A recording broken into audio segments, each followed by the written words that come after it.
네, 안녕하세요. 상표법 입문 강의 변리사 시험 1차 대비 2025년 62회를 대비하는 입문 강의입니다. 강의는 윤영근 변리사 제가 하게 되고요. 자, 입문 강의 지금 앞에서 계속 듣고 잘 오셨죠? 그 부분들 보면서 또 이어서 하도록 하겠습니다. 우리 지금 앞에서 계속 등록 요건을 지금 계속하고 있습니다. 등록 요건이 제일 시간이 많이 투자되고 또 제일 중요합니다. 제일 많이 다루게 되고 여러분이 실무에서도요. 그렇기 때문에 하고 있는데 등록 요건 5단계 중에 우리 이제 거의 네 번째 단계인 34조를 하고 있습니다. 자, 34조는 크게 네 사항까지 구정이 되어 있다고 했죠. 1항, 2항, 3항, 4항. 자, 이제 1항이 좀 내용이 많죠. 1호부터 21호까지 있습니다. 그 다음에 2항, 3항, 4항. 그렇죠? 그래서 우리 저번 시간에는 판단 시점에 대한 부분들도 언급을 좀 드렸었고요. 출원시냐, 등록여부 결정시냐. 출원시인 게 예외가 5가지가 있다고 했죠. 34조 1항 1호부터 21호 중에 5개 뭐라고 했죠? 11, 13, 14, 20, 21호. 이렇게 5가지. 11, 13, 14, 20, 21호. 이렇게 자꾸 외우세요. 반복하시면서. 자, 그러면 이제 1호부터 쭉 볼 건데요. 자, 1호부터 21호 중에, 자, 요걸 좀 알아두셔야 됩니다. 1호부터 5호가 있고요. 그 다음에 6호부터 13호. 그 다음에 15호부터, 그 다음에 19호. 그 다음에 20호, 21호. 좀 이렇게 좀 나누어집니다. 그 다음에 그 외에 또, 여기 제가 언급하지 않은 것 중에 이제 8호, 10호, 14호가 있습니다. 14호 이렇게 있습니다. 자, 그럼 이렇게 제가 나눈 이유가 뭐냐면, 자, 여기서부터 제일 중요한 게 6호부터 13호, 그 다음에 특히 20호 요 부분이 제일 중요하고 시험에 거의 매년에 나온다고 보시면 됩니다. 1호부터 1차든 2차든 너무 중요합니다. 여기에 이제 법률 요건도 중요하고요. 그 다음에 그만큼 실무에서 중요하기 때문에 판례가 많이 있습니다. 또 관련된 내용도 그만큼 또 판례, 심사 기준 이런 것들이 많이 관련이고. 그렇기 때문에 이것들을 꼼꼼하게 잘 봐주시다. 그렇지만 나머지 부분도 중요하지 않냐? 나름 체크를 해 주셔야 되고요.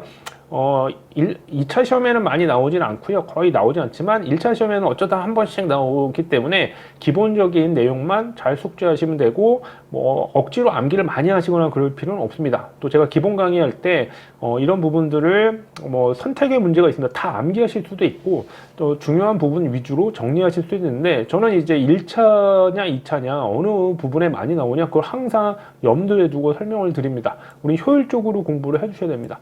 다 암기하시면 좋겠지만 그럴 시간이 없거든요. 그렇죠? 그렇기 때문에 그런 A, B, C급을 자꾸 강조해서 특히 1차 기본 강의 때 말씀을 드릴 거고, 여러분들이 제 어떤 그런 강의를 잘 들으시고 그런 부분들에 맞춰서 효율성 있게 공부할 수 있으면 좋겠습니다. 저도 다 공부를 해봤었기 때문에 또 거의 10여 년 넘게 지금 계속 강의를 하다 보면서 그걸 많이 느끼거든요.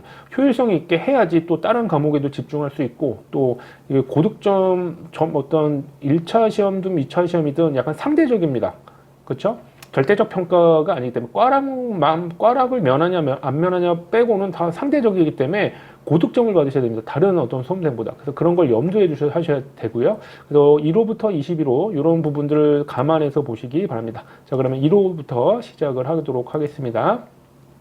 자, 34조 1항 1호에는 1호부터 5호가 조금 약간 이렇게 중요도가 떨어지는 이유는 약간 공익적인 성격이 강합니다. 그러니까 이제 좀 뻔하고요. 시험에 뭐 판례가 없는 건 아니지만 판례 몇 가지 있는 것들을 좀 잘 정리해 주고 기본서만 잘 봐두시면 1차에 어쩌다 한 번씩 나옵니다. 몇 년에 한 번 나올까 말까 이런 정도거든요. 자, 34조 1항 1호 같은 경우는 이제 2차 시험에 한 번 나온 적은 있습니다. 2002년도에 나왔었습니다. 요게 이제 지금 요거 쭉 뭐 좀 화면에 보여지는 것들 보면 국기라든지 그 다음에 그 나라에서 우리나라든 외국이든 쓰는 국장 같은 것들이 있습니다. 군기도 있죠. 여기 보면 보병칠사단, 그 다음에 훈장, 포장, 그 다음에 여러 가지 무슨 우리나라의 KS 마크처럼 일본에서 쓰는 마크 이런 것들 공익적인 것들이 있고요. 그 다음에 이런 것들 적십자 표시일 수도 있고 스위스 국기일 수도 있죠. 뭐 이런 것들도 있고, 그 다음에 여러 가지 국제기구 이름들, IA, 나토 많이 들어보셨죠? 오페크. 그 다음에 이런 로고들도 있죠. 그러니까 이런 것들은 자 공익적인 게 되게 강하죠. 이런 것들을 만약에 상표 출원을 하게 되면 등록을 시키면 안 되겠죠. 특정인이 독점을 하면 되는 게 아니니까 좀 애매한 부분도 있습니다. 그러면 우리나라 대한민국 정부가 이제 이거를 국기를 출원하면 어떻겠느냐.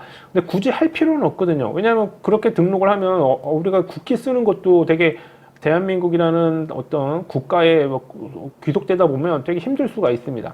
그래서 여러 가지들을 공익적인 것들 목적에 필요한 것들은 자유 사용이 필요하고, 그렇죠? 그다음에 또 특정인이 독점하면, 예를 들면 KS 마크나 이런 마크들을 무언가 인증 표시거든요. 근데 그거를 특정인이 독점하거나 특정 단체가 독점하면 이런 거를 사용할 때 좀 문제가 생길 수 있습니다.